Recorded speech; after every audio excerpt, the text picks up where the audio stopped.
You finally made it. The final battle. We are up against Radagon of the Golden Order and the Elden Beast.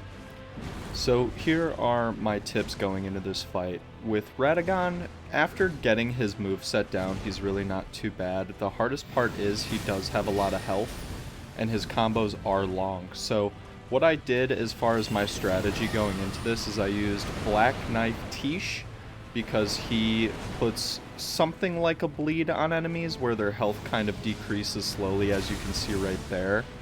And then I got my Ezek's Decay off as well, so we could double the amount of overtime damage on him, just to make this fight quicker and easier. The hardest part about this fight isn't necessarily beating him, it's going into the next fight with a reasonable amount of health on your summon, a reasonable number of health potions and mana potions still available. That's the hardest part. If it were up to just beating him, it wouldn't be an issue, but you have to fight two bosses back to back here.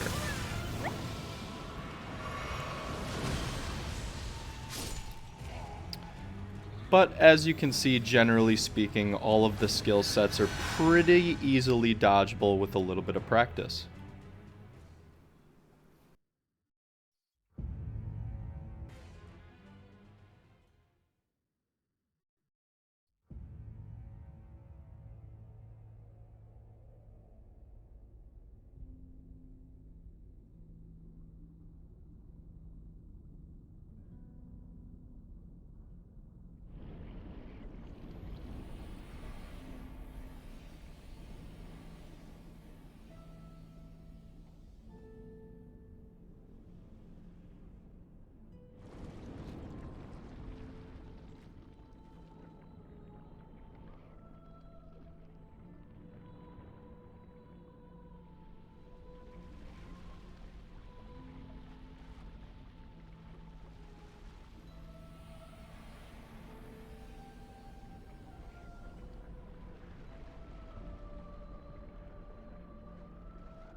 Moving on to the next phase against the Elden Beast. As you can see right off the bat, Black Knife Tish shoots out that bleed-like move, and we get the Elden Beast down to 75% health in one moveset.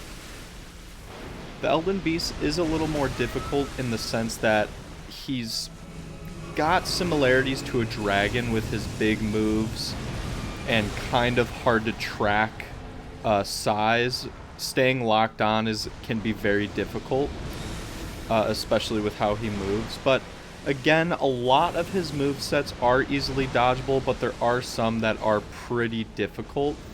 His traditional sword swing's not that hard. That move you're seeing here, where his sword lights up with holy damage, has such strange timing on it that I had trouble dodging it unless I got right up close to him.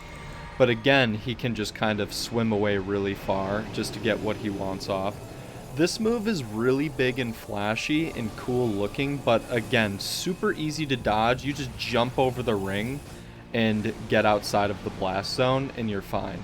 If you do get caught in it, it hurts, so be careful.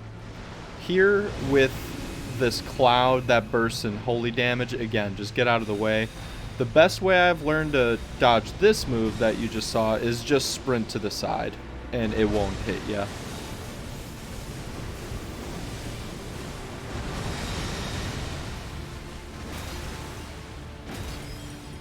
My best advice here is to kind of treat him like a dragon and to just stay on his hip.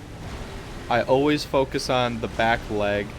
As you can see here, though, I do stay locked on for a while, and you can see how much the camera moves and how difficult it can be until I ultimately just unlocked. This is another one of those movesets that I couldn't really figure out how to dodge or get around. If you know, let me know in the comments. But I had to just eat the move while I used a health potion until I was able to kind of just let this spell wear off.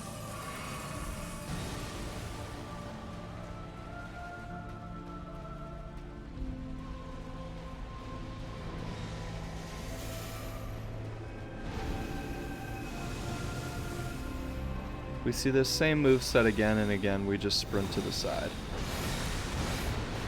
When he doubles it up with something else, then it becomes a bit of a pain. That was the move I was speaking of earlier. Can be hard to dodge, but this was also my 1000th attempt, so I finally got it down.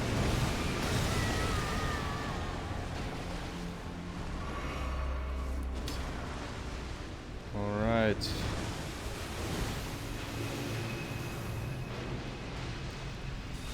At this point in the fight, we are towards the end, and it has been going on a while, so if there's something you can notice is that he hasn't used any new moves in a while, so it's safe to say we've probably seen all of the movesets he has to offer.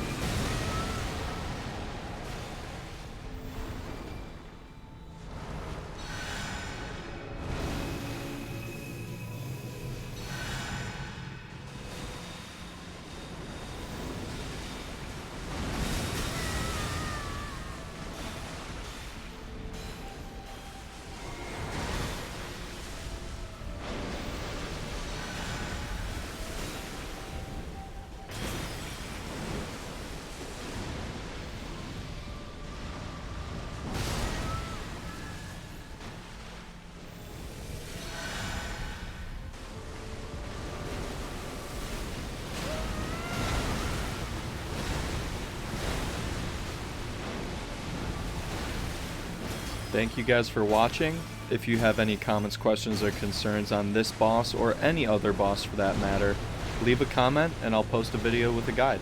Thanks.